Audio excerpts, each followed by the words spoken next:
Hello friends, આરોગ્ય તીર્થમાંથી વૈદ સુષ્મા હિટપરા.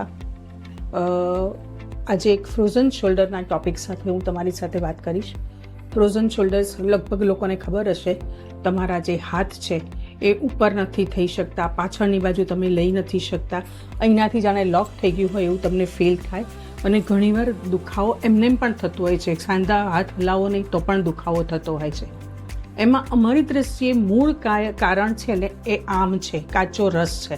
એટલે તમારું ખોરાકનું પાચન સરખું ના હોય એને કારણે અથવા તો તમારા વિરુદ્ધ આહારથી આ થઈ શકે છે. પણ આ બધામાં ફિઝિયોથેરાપી કામ કરે છે, એક્સરસાઇઝ કામ કરે છે, પણ અંદર જે ઔષધના રૂપે જે કામ કરશે કે સૂકી મેથીનો ઉપાય એ આજે હું તમને બતાવું છું. આપણી સૂકી મેથી હોય ને એને 100 ગ્રામ લઈ અને એને કુરિયા એટલે ક્રશ કરી નાખવાની. પછી એને 1 ચમચી એટલે મુઠ્ઠીભર કહીએ આપણે દિવેલનું મોણ આપવાનું હોય છે અને એને 2 કલાક રાખી મૂકવાની હોય છે. પછી એને સહેજ શેકી કાઢવાની હોય, થોડી બ્રાઉન કલરની થવા દેવાની.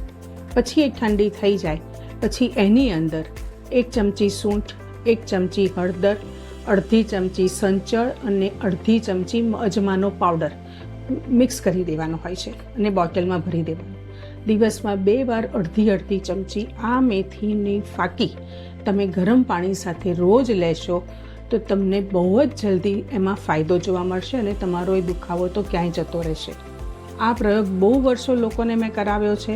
બહુ જ લોકોને બતાવીને લોકોના ફ્રોઝન શોલ્ડર મટાડી દીધા છે. તમે પણ આ ઉપાય કરીને મને કહેજો કે તમને કેમ રહ્યું છે.